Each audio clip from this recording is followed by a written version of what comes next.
Yung pag-ibig nyo, iukol nyo lang sa isa't isa, sa inyong dalawa. Ano po? Una si God, tapos kayong dalawa, tapos ibang tao. Hindi pwedeng mahal mo Rene si Monique at mayroon ka pang ibang mahal.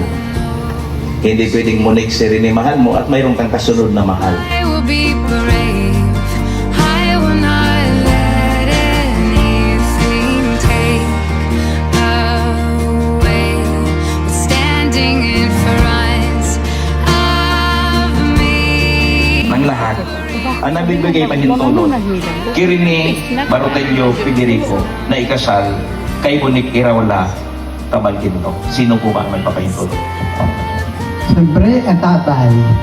Tsaka, Mama. ayan. Palapakan mo natin sila.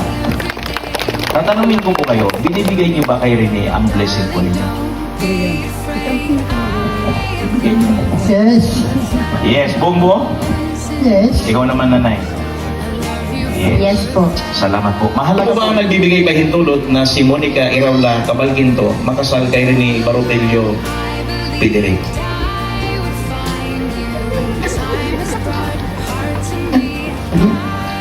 Si tatay. Papa na po namin. Yes. Binibigay niyo po ba ang buong puso pagpapala? Opo. Tatay? Opo. Salamat. Palapakan po natin ang tatay ni magulang ni Monique. Salamat po.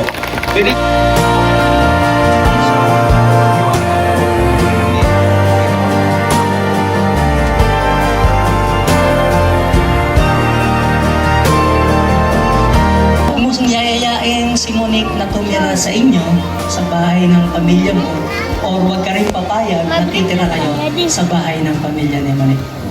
Kahit maliit na bahay, magbukod kayo. One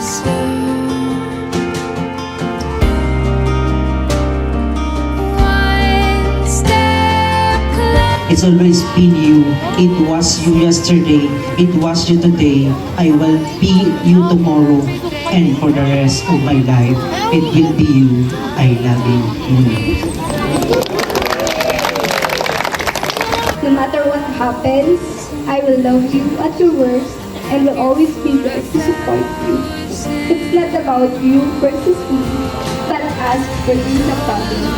I vow to always love and choose you.